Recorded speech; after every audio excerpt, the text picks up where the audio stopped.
Hoy vamos a conversar con el doctor Paul Popovic-Karik, quien es doctor en literatura contemporánea y en literatura francesa, sobre un artículo que escribió titulado Conflictos e ironías en Pedro Páramo, de Juan Rulfo.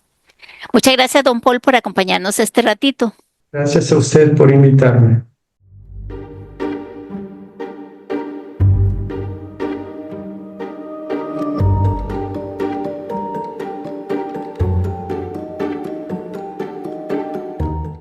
El artículo me pareció muy interesante porque cuando leímos Pedro Páramo pensábamos más en el drama, en la pobreza y demás. Jamás se me cruzó por la cabeza pensar que había algo de ironía en el texto, aunque ya siguiendo su análisis, me pareció muy interesante cómo ciertas circunstancias, ciertas situaciones se presentan como tal. Y hay diferentes concepciones de la ironía, que es un concepto muy complejo en sí. Cuéntenos un poquito sobre este concepto de la ironía y cómo lo aplica en el artículo. Bien, una vez más, gracias por la invitación. Me da mucho gusto platicar de nuevo de la literatura de Juan Rulfo.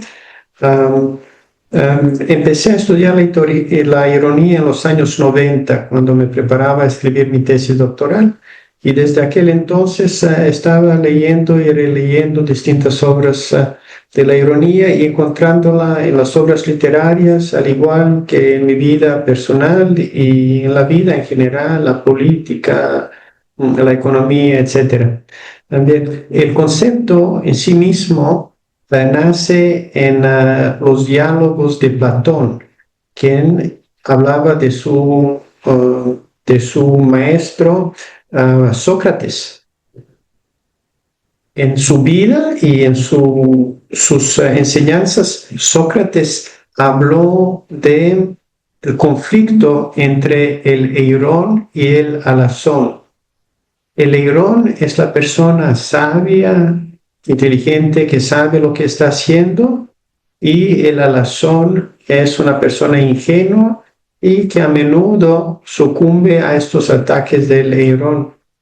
Hay un poquito de maldad en ese concepto, porque el alazón siempre termina perdiendo, y el eirón no solo que gana la argumentación, sino parece que disfruta ese proceso de destrucción de la personalidad o de la posición del alazón.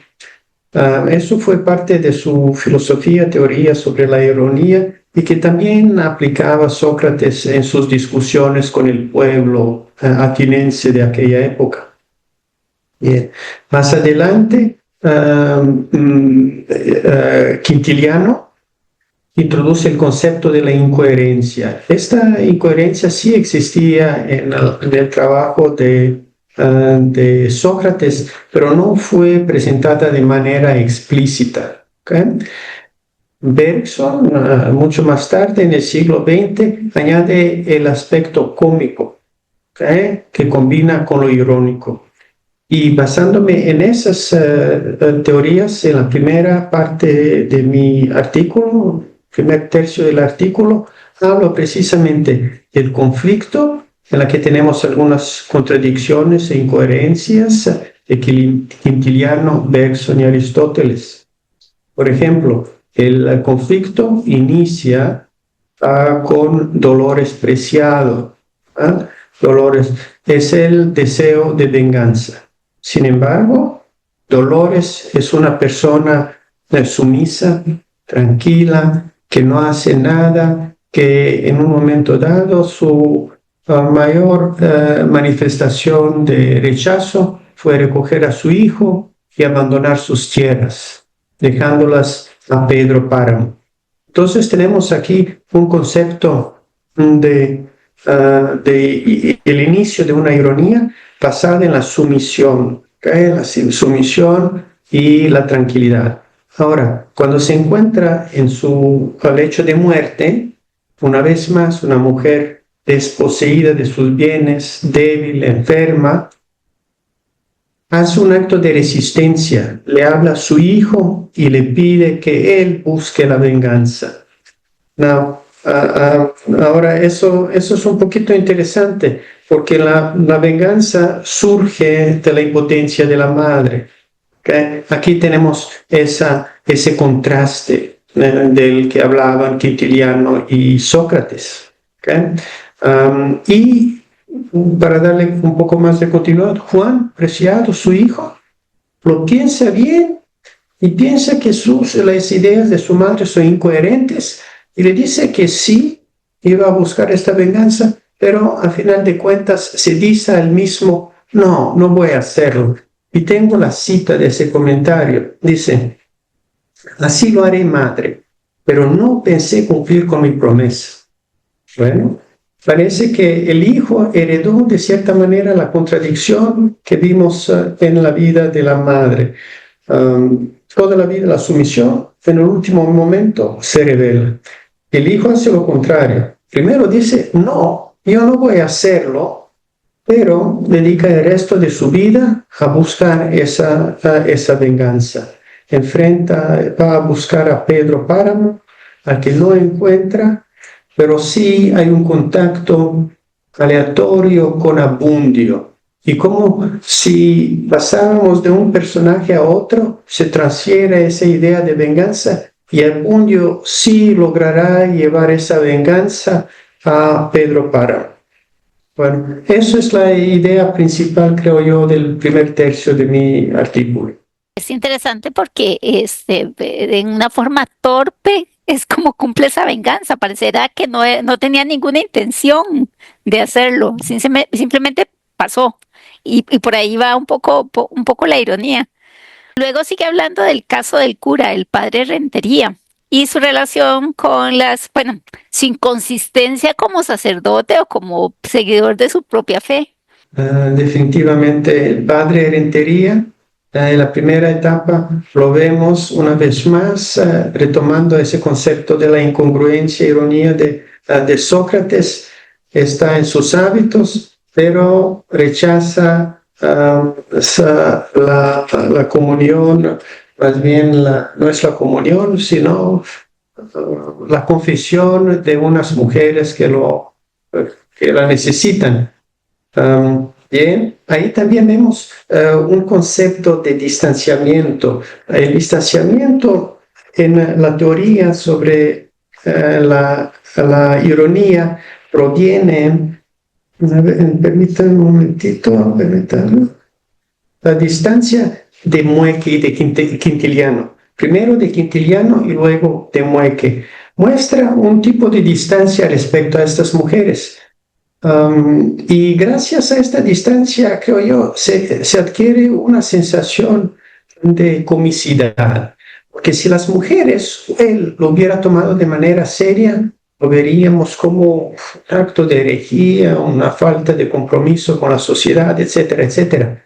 Pero no, ambos lo toman con mucha distancia y eso le da un tipo de comicidad. Ellas vinieron a él por su ayuda, por su bendición, y él se la rechaza, pero ellas dicen, no importa, nosotros nos quedamos aquí hasta la noche esperando nuestro momento con el cura, y el cura se va a comer y hacer cosas así. Ahora, este cura también es muy imprevisible, porque cuando se trata de la muerte del hijo de Pedro Páramo, Miguel o Miguelito, no toma esa distancia, se pierde la distancia quintiliana y vemos algo que Fry describe en su obra Anatomy of Criticism, que los personajes están bien enganchados unos con otros, que hay una fuerza de acción y de sentimientos. Primero, el padre Rentería le dice a Pedro Páramo, ¿sabes qué? Tu hijo hizo tantas cosas malas que yo no quiero bendecirlo.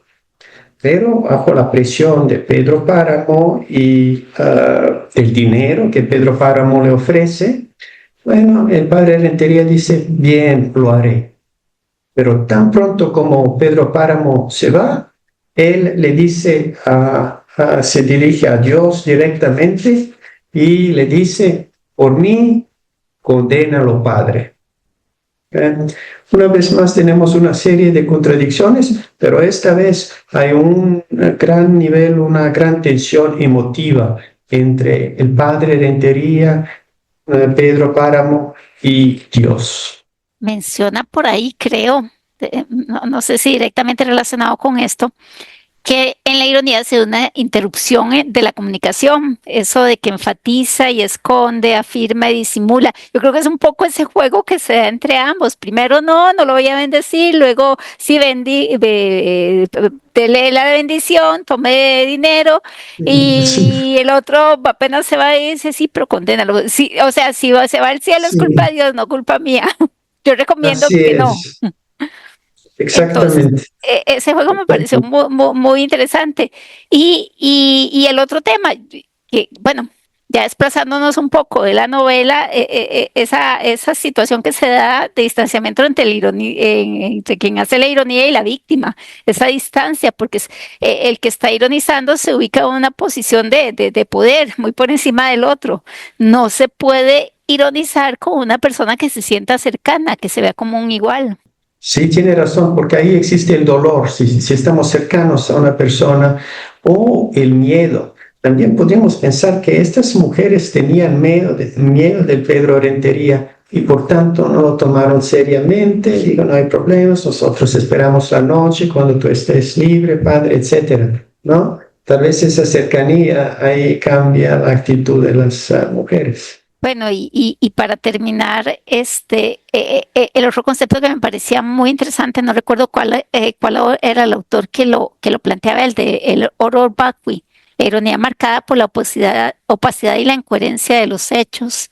Ese me pareció un poquito interesante y un poco va en esa línea, ese juego que se da en toda la novela donde no queda claro cómo pasan las cosas, por qué pasan, la muerte de Pedro Páramo, que como diríamos por acá, que fue como muy sin gracia, no murió así como ni de viejo, rodeado de sus riquezas, ni muerto en batalla, enfrentándose a alguien, a un igual, sino a alguien que consideraba inferior. Sí, sí, definitivamente la opacidad, y usted menciona la opacidad, también la vemos en la perspectiva de la hija de Bartolomé, Susana San Juan. ¿Será Susana San Juan? La Sí. hija y su contacto con el padre Rentería y su padre biológico. Hay mucha confusión, incluso relacionada con la palabra padre, porque en una ocasión ella escucha, ella está enferma, ¿verdad? Está enferma psicológica, físicamente, no está entre este mundo y el otro, y entra el padre Rentería y ella pregunta quién es, y él dice padre, ¿ok? Pero no dice padre Rentería, sino padre. Están en la oscuridad, que también ese ambiente de la oscuridad se relaciona con lo que dice usted de la ambivalencia de las nociones. Y bueno, no, ese padre y el rechazo de Susana San Juan, que le dice, bueno, si viniste a confesarme, mejor vete, padre, lo rechaza. Y su padre biológico, Bartolomé, en una ocasión también le dice, no me digas Bartolomé, dime padre. Y ella se rehúsa una y otra vez a decirle padre. Y también los dos personajes tienen una relación muy confusa, muy compleja, relacionada con Susana San Juan, y como dice usted, mal definida, difuminada, y se combinan esas confusiones psicológicas con la falta de luz, la oscuridad. Y sabemos que pues la luz y la oscuridad son elementos sumamente importantes en nuestra tradición cristiana, y incluso con el fuego y con la luz hay un momento de grande confusión cuando el padre Rentería se acerca a Susana San Juan con una lámpara, con una vela también un elemento sumamente simbólico, ¿no? En las distintas corrientes del cristianismo. Y esa vela en lugar de alumbrar la cara de Susana San Juan y de aclarar algunas cosas, la quema su cara. Y algo sumamente simbólico y triste, que ambos de sus padres no solo no le han ofrecido apoyo, sino se han aprovechado de una y de otra manera de ella y la han dejado en una situación terrible de la que solo podía salir a través de la muerte. El otro día me comentaba que es un texto, el de Pedro Páramo, al que siempre vuelve porque le interesa mucho y es uno de sus preferidos. Cuénteme qué ha encontrado más recientemente sobre este texto, qué otras lecturas lo han acercado. Bien, pues mire, los últimos 5 años, el más grande número de artículos y de libros se escribe sobre Juan Rulfo y la literatura mexicana.